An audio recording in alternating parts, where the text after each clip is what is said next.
Hello friends, నేను మీ బాంబే భారతక్కను. బియ్యం లేకుండా గోధుమ రవ్వతో దోశలు ఎలా తయారు చేద్దామో చూద్దాం రండి. మినప్పప్పు 1 కప్, గోధుమ రవ్వ 2 కప్స్.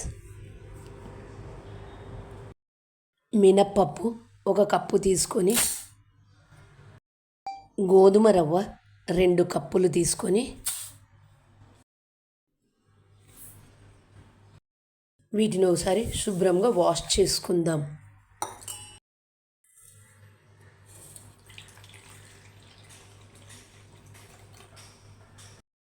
ఇలా వాష్ చేసుకున్న దాంట్లోకి మునిగేంత వరకు నీళ్లు పోసుకొని వీటిని కనీసం 2 గంటలు నానబెట్టుకోవాలి. మినపప్పును కూడా శుభ్రంగా వాష్ చేసుకుందాం.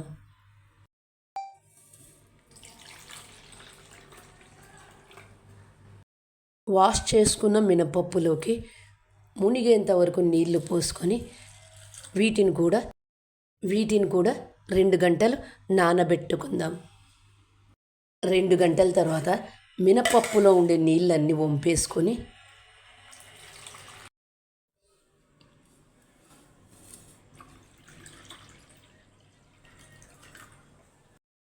వీటిని ఒక మిక్సీ జార్లోకి వేసుకొని గోధుమ రవ్వను కూడా మిక్సీ జార్లోకి వేసుకొని మెత్తగా మిక్సీ చేసుకోవాలి. మెత్తగా మిక్సీ చేసుకున్న దాన్ని ఒక గిన్నెలోకి తీసుకుందాం.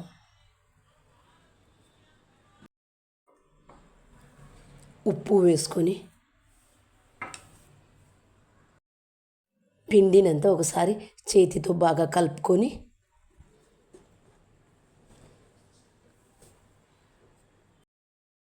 ఫర్మెంటేషన్ కోసం 8 గంటలు పక్కన పెడదాం.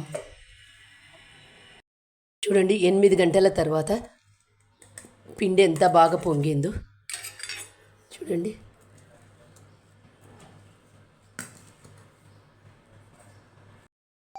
పిండినంతా ఒకసారి బాగా కలుపుకొని కొద్దిగా నీళ్లు పోసి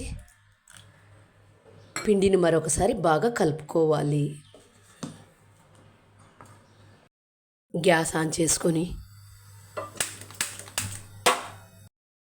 దోశ పెన్నం పెట్టుకొని 1/2 టేబుల్ స్పూన్ ఆయిల్ వేసుకొని ఆనియన్తో అంతా స్ప్రెడ్ చేసుకోవాలి. ఇలా చేసుకోవడం వల్ల దోశ బాగా వస్తుంది. దోశ వేసేటప్పుడు ఎప్పుడైనా కానీ మంట సిమ్ములో పెట్టుకోండి. మంట హైలో పెట్టుకున్నట్లయితే పెన్నానికే అతుక్కపోతుంది. కాబట్టి మంట ఎప్పుడే కానీ లో ఫ్లేమ్లో పెట్టుకోండి. ముందుగా మనం తయారు చేసుకున్న ఈ బ్యాటర్ను పెన్నం మీద వేసుకొని అంతా నెమ్మదిగా స్ప్రెడ్ చేయండి.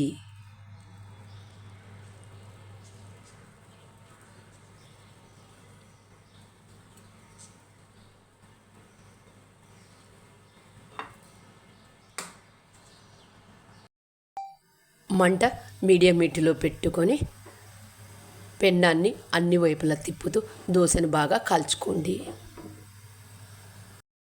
పెన్నం మీద తడంతా పోయిన తర్వాత నూనె కానీ నెయ్యి కానీ మీకు ఏది ఇష్టమైతే అది వేసుకోండి. చూడండి, దోశ ఎంత బాగా కాలిందో.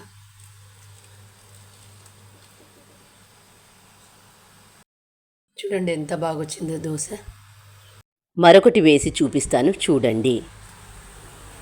ముందుగా మనం తయారు చేసుకున్న బ్యాటర్ను ఒక గిన్నెతో తీసుకొని పెన్నం మీద వేసుకొని నెమ్మదిగా అంతా స్ప్రెడ్ చెయ్యండి.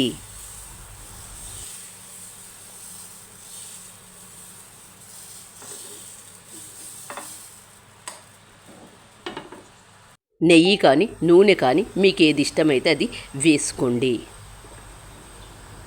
పెన్నాన్ని అన్ని వైపులా తిప్పుతూ కాల్చుకోండి.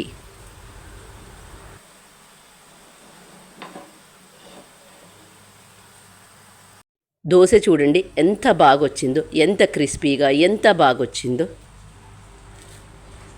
బియ్యం లేకుండా చేసుకుంటాం కాబట్టి ఈ దోశలను ఎన్ని తిన్నా ఏమీ కాదు. డయాబెటీస్ ఉన్నవాళ్ళు కడుపు నిండా తినగలిగిన దోశలు. చూస్తుంటేనే నోరూరుతున్నాయి కదా. ఇంకెందుకు ఆలస్యం, మీరు కూడా తప్పక ట్రై చేయండి. మీకు ఎలా వచ్చాయో నాకు కామెంట్ చేసి చెప్పండి. Thank you for watching.